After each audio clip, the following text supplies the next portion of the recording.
ಶರಣಾರ್ಥಿಗಳು.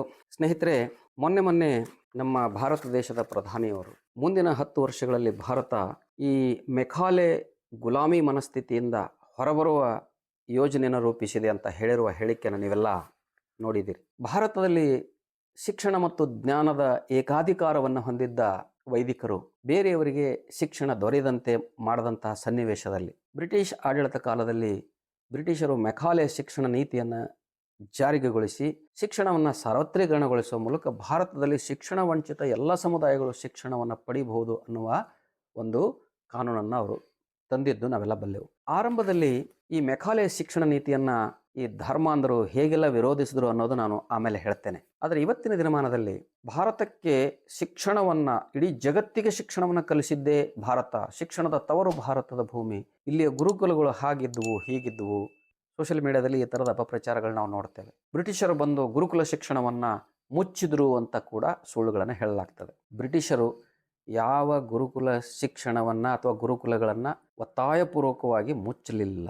ಬ್ರಿಟಿಷ್ ಆಡಳಿತದ ಯಾವ ದಾಖಲೆಗಳಲ್ಲೂ ಕೂಡ ಗುರುಕುಲಗಳು ಮುಚ್ಚುವ ಆದೇಶಗಳಿಲ್ಲ. ಹಾಗಾದರೆ ಈ ಅಪಪ್ರಚಾರವನ್ನು ಯಾಕೆ ಮಾಡ್ತಿದ್ದಾರೆ? ಗುರುಕುಲಗಳು ಯಾರಿಗಾಗಿದ್ದುವು? ಬ್ರಿಟಿಷರು ಬರುವ ಮೊದಲು ಈವನ್ ಮುಸ್ಲಿಂ ಆಡಳಿತದಲ್ಲೂ ಕೂಡ ಗುರುಕುಲಗಳು ಕೇವಲ ಮೇಲ್ವರ್ಗದ ಜನರಿಗೆ ಮಾತ್ರ ಶಿಕ್ಷಣವನ್ನು ನೀಡುತ್ತಿದ್ದವು. ಬಹುತೇಕ 80% ಅಥವಾ 90% ದೇಶದ ಬಹುಜನರು ಶಿಕ್ಷಣದಿಂದ ವಂಚಿತರಾಗಿರು. ಗುರುಕುಲಗಳಲ್ಲಿ ಅವರಿಗೆ ಪ್ರವೇಶಗಳು ಇರಲಿಲ್ಲ.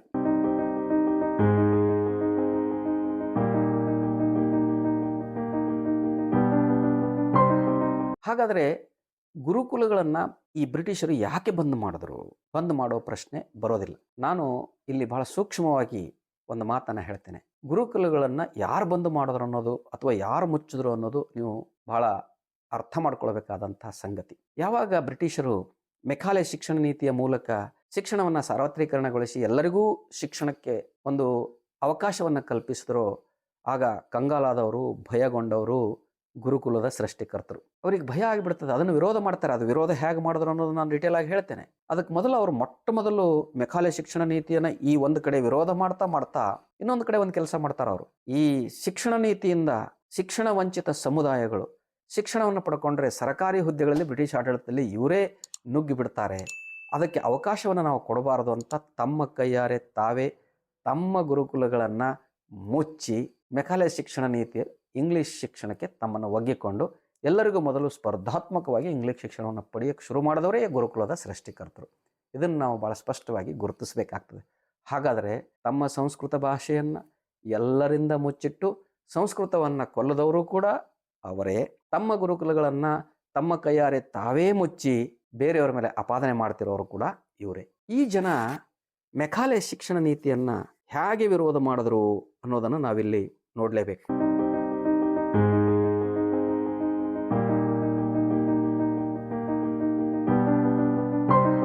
1835ರಲ್ಲಿ ಬ್ರಿಟಿಷ್ ಸಂಸತ್ ಸದಸ್ಯ, ಲೇಖಕ, ಇತಿಹಾಸಕಾರ ಲಾರ್ಡ್ ಥಾಮಸ್ ಬ್ಯಾಬಿಂಗ್ಟನ್ ಮೆಕಾಲೆ ಅನ್ನುವಂಥ ವ್ಯಕ್ತಿ ಒಂದು ಶಿಕ್ಷಣ ನೀತಿಯನ್ನು ರೂಪಿಸ್ತಾನೆ. ಕೆಳಜಾತಿಗಳಿಗೆ ವಿದ್ಯೆ ಕೊಡೋದೇ ಅಂತ ಈ ಶಿಕ್ಷಣ ನೀತಿಯನ್ನು ಚಂಡಾಮಂಡಲವಾಗಿ ವಿರೋಧಿಸಿದವರು ಮೇಲ್ವರ್ಗದ ಗುರುಕುಲದ ಸೃಷ್ಟಿಕರ್ತರು. ಮೆಕಾಲೆ ತನ್ನ ಮಿನಿಟ್ಸ್ ಆಫ್ ಇಂಡಿಯನ್ ಎಜುಕೇಷನ್ ಅನ್ನುವಂಥ ನೀತಿಯಲ್ಲಿ 1835ರಲ್ಲಿ ಅದರ ಮೂಲಕ ಭಾರತದ ಎಲ್ಲ ಶಿಕ್ಷಣ ವಂಚಿತ ಸಮುದಾಯಗಳಿಗೆ ಶಿಕ್ಷಣದ ಹಕ್ಕನ್ನು ನೀಡ್ತಾನೆ ಬ್ರಿಟಿಷ್ ಸರ್ಕಾರದ ಆದೇಶದ ಮೂಲಕ. ಇದನ್ನು ಆಗ ಈ ಗುರುಕುಲದ ಸೃಷ್ಟಿಕರ್ತರು ಬಹಳ ಉಗ್ರವಾಗಿ ವಿರೋಧ ಮಾಡ್ತಾರೆ.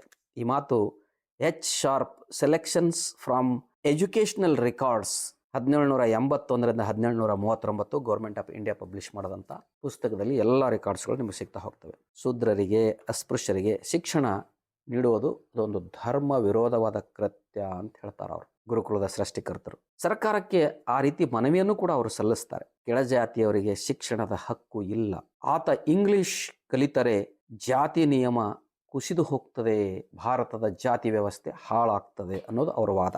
ಈ ಕುರಿತು ಬೆಂಗಾಲ ಹುರ್ಕರೂಸ್ ಆರ್ಚಿವ್ಸ್ ಅಲ್ಲಿ 1835ರ ಪೆಟಿಷನ್ಸ್ ಅಲ್ಲಿ ಮತ್ತು ಚಾರ್ಲ್ಸ್ ಟ್ರೆವೆಲಿಯನ್ ಪೇಪರ್, ಅದು ಬ್ರಿಟಿಷ್ ಲೈಬ್ರರಿಲಿ ನಿಮಗೆ ಈ ಕುರಿತು ಬಹಳ ವಿವರವಾದ ಮಾಹಿತಿಗಳು ಸಿಗ್ತವೆ. ಇನ್ನು ಭಾರತದಲ್ಲಿ ಈ ಮೆಕಾಲೆ ಶಿಕ್ಷಣ ನೀತಿಯಿಂದ ಕ್ರಿಶ್ಚಿಯನ್ ಮಿಷನರಿ ವ್ಯವಸ್ಥೆಗಳು ಕಾನ್ವೆಂಟ್ ಶಾಲೆಗಳನ್ನು ತೆರೆಯೋದಕ್ಕೆ ಆರಂಭ ಮಾಡ್ತವೆ. ಅದಕ್ಕೂ ಕೂಡ ಇವರು ವಿರೋಧ ಮಾಡ್ತಾರೆ. ಮಿಷನರಿ ವ್ಯವಸ್ಥೆಯನ್ನು ವಿರೋಧ ಮಾಡೋದಂಥದ್ದು ಮಿಷನರಿ ದಾಖಲೆಗಳಲ್ಲಿ ನಮ್ಗೆ ಸಿಗ್ತಾ ಹೋಗ್ತದೆ. ಮೇಲ್ಜಾತಿಗಳು ಇದರಿಂದ ಕೋಪಗೊಂಡು ಇಂಗ್ಲಿಷ್ ಶಾಲೆಗಳಲ್ಲಿ ಕೆಳಜಾತಿಯವರಿಗೆ ಸೇರಿಸಿಕೊಳ್ಳಬಾರದು ಅನ್ನೋ ಒಂದು ಅಭಿಯಾನವನ್ನೇ ಇವರು ಮಾಡ್ತಾ ತಮ್ಮ ಸಾಮಾಜಿಕ ಹಿರಿಮೆಗೆ ಇದು ಧಕ್ಕೆಯನ್ನು ತರುತ್ತದೆ ಅನ್ನುವ ವಾದವನ್ನು ಮುಂದಿಡ್ತಾ ಹೋಗ್ತಾರೆ. ಇದು ಮದ್ರಾಸ್ ಮಿಷನರಿ ಸೊಸೈಟಿ ರಿಪೋರ್ಟ್ 1837 ಮತ್ತು Calcutta Christian tract society report 1838ರಲ್ಲಿ ಬಹಳ ಸ್ಪಷ್ಟವಾಗಿ ಈ ಮಿಷನರಿ ರಿಪೋರ್ಟ್ಗಳಲ್ಲಿ ಮೆಕಾಲೆ ಶಿಕ್ಷಣ ನೀತಿಯನ್ನು ಅಥವಾ ಮಿಷನರಿ ಶಿಕ್ಷಣ ನೀತಿಯನ್ನು ಹೇಗೆ ಮಡಿವಂತರು ವಿರೋಧಿಸಿದ್ರು ಅನ್ನೋದ್ರ ಕುರಿತು ಸಿಗ್ತಾ ಹೋಗ್ತದೆ.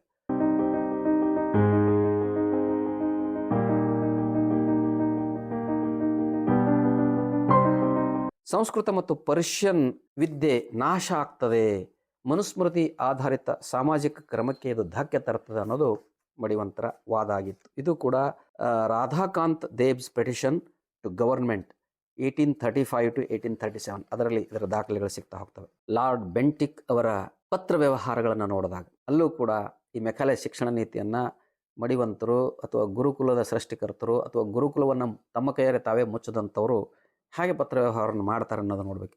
ಮೆಕಾಲೆ ಯೋಜನೆಗೆ ಮೇಲ್ಜಾತಿ ಹಿಂದೂಗಳು ತೀವ್ರವಾಗಿ ವಿರೋಧವನ್ನು ಮಾಡ್ತಾ ಅವರ ಈ ಪರಂಪರೆಯ ಜ್ಞಾನದ ಹಕ್ಕು ಕಸಿಯುವ ಭಯವನ್ನು ವ್ಯಕ್ತಪಡ್ತಾರೆ ಅವರು, ಅಥವಾ ಈ ಜ್ಞಾನದ ಹಕ್ಕು ಕುಸಿದು ಬಿಡುತ್ತದೆ ಅನ್ನುವ ಆತಂಕವನ್ನು ವ್ಯಕ್ತಪಡಿಸ್ತಾರೆ. ಇದು ಬೆಂಟಿಕ್ ಪೇಪರ್ ಇಂಡಿಯನ್ ಆಫೀಸ್ ರೆಕಾರ್ಡ್ಸಲ್ಲಿ ನಮಗೆ ಸಿಗ್ತದೆ.